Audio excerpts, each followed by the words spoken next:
Hey guys, what's happening? Alright, so tonight we have I'm going to take a look at this Akai model number CR-81D.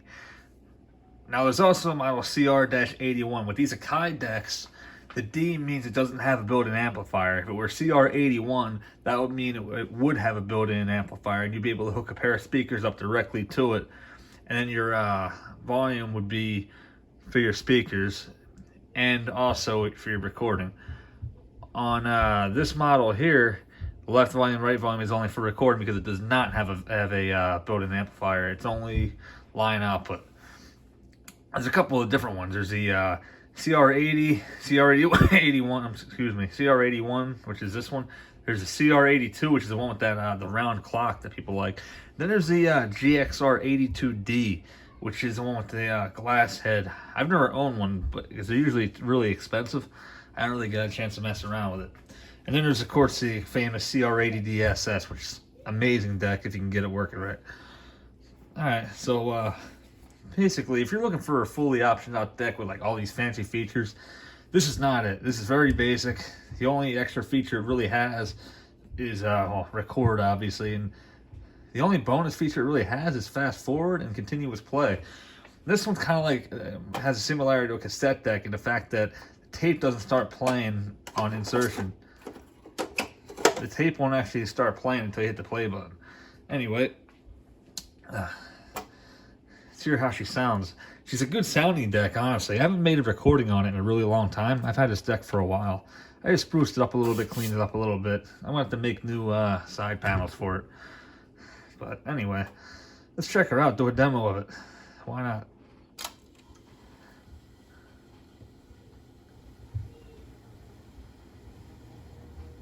No crosstalk, which is good. A little bit of tape hiss, which is normal for an 8-track.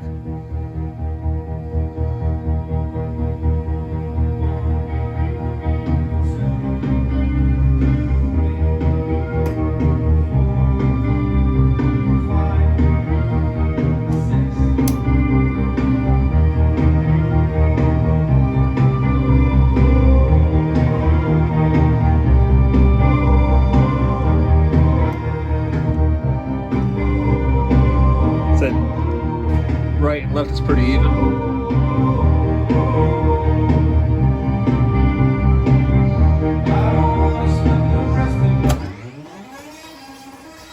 The fast forward is extremely fast, as you can tell.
I always like the nice VU meters on it. Like I said, it's a very basic deck, but it's practical, it sounds good, and they're built like a tank. They're very heavy and reliable. These use a big, robust AC motor to drive them. I'll pop the cover off so you can see under the hood a little bit. Do some sticks, pieces of 8. Sure, blue collar, man, why not? Oh, this is one of the few ones you can also change the track without the tape moving because it's not operated off the lever. This one has its own mechanical system just for the head.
freaking album, by the way. If you haven't never heard this all the way through, the only songs on here that could really do without are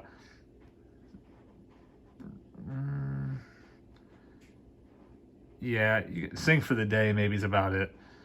Other than that, you can pretty much let that go through. And the filler track at the end, so. Other than that, it's pretty freaking good.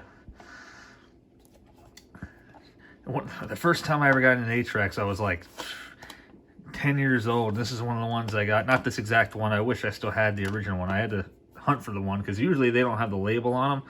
Usually has the crystals just have the artwork only on the slipcase. But I finally found one a few years ago. I rebought it just for nostalgic reasons.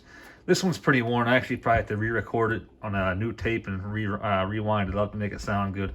Leaves a little bit to be desired sound quality wise, but it works.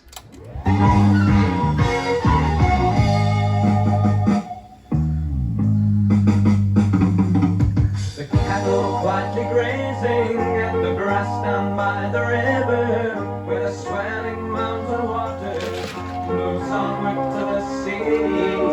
The builder of the castles renews the age-old purpose and contemplates the milking girl whose summer is his need.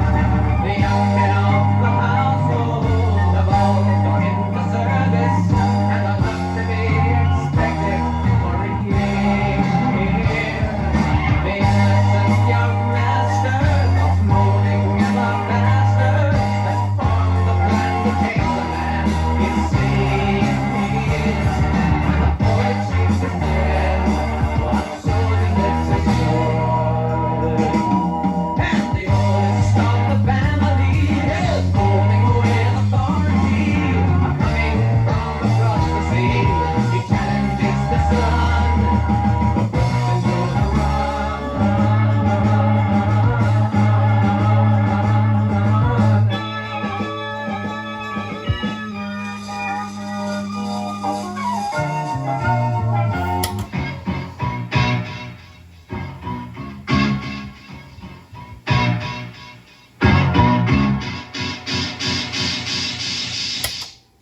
You guys might get to see the cool feature this has with the auto stop.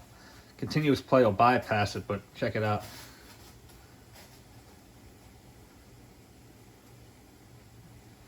Shouldn't take long.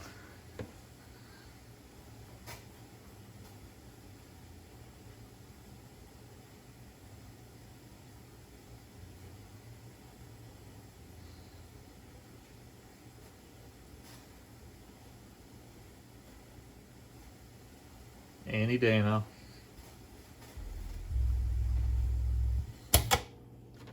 There you go.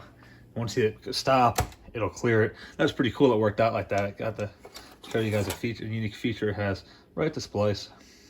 Like I said, all the tapes I have, I always try to check the pressure pads and replace the foil splice if need be.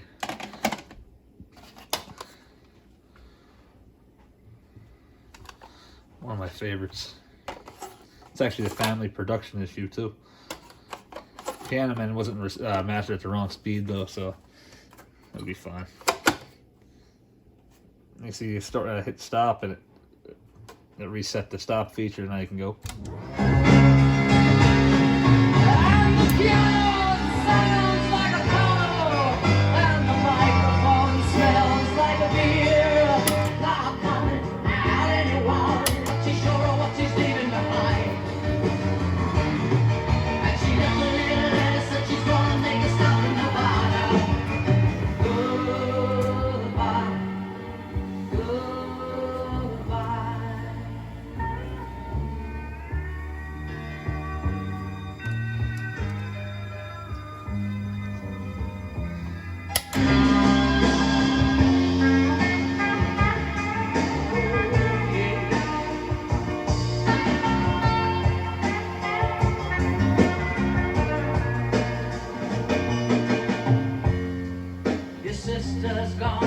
Gotta leave this part in. On a date, and you just sit at home and masturbate. Your phone's gonna ring soon, but you just can't wait.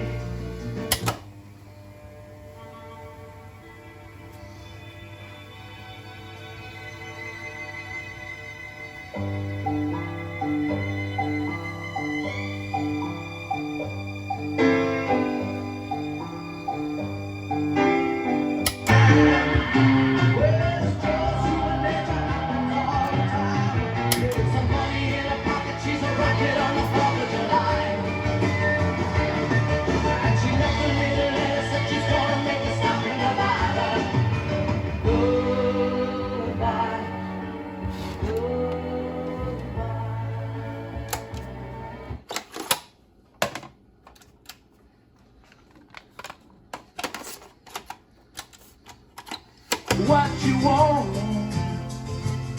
But if you try sometimes, well, you might find you get what you need.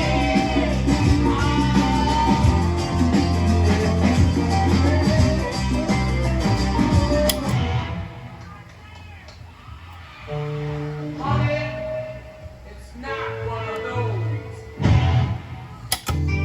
I sit and watch as tears go by. Say, who could hang a name on you when you change with every new day? Still I'm gonna miss you. You can't always get what you want. All right, so that concludes that. As far as the listening goes, I'll unplug it quick and show you the back. It's nothing fancy. And if you wonder what I was messing with back there, is a frequency selector switch. So it's pretty close with speed, and I know I have it in the right setting now because I was during that Billy Joel song I was tweaking a little bit. It speeds up and slows it down just by ever so slightly. Most of the time it's not noticeable, but if it's a song that I've heard like 1,000 times, like every song on that Piano Man album, I notice it right away. But yeah, I'll unplug it quick and then we'll disconnect the cord off the back and we'll show it. It is heavy. If you're running it at 50 hertz, there's a, oh man, that's heavy. There's a selector screw down here that you rotate. I don't know if you can see it. Hang on. I'll hold it for you. There you go. Here's the back of it. There's your 50 and 60 hertz. That's your fuse. Looks like it can be controlled remotely somehow. You can either use the headphone jacks, regular RCA outs and ins, or the tape cord, which I never actually owned one before. But yeah, it's very heavy, especially for a tiny 8-track. I bet it weighs every bit of 20 pounds, not even joking. Well, guys, like I said, this is one of the more sought after 8-track decks. One of the better looking ones too, although nothing's as nice looking as the Marantz Super Scope TDR-830. Again, this is my opinion. I'd say this is almost as good sounding, but this one doesn't suffer from the speed issues that the Marantz does. So, anyway, thank you for watching, and please let me know what you think. Good night.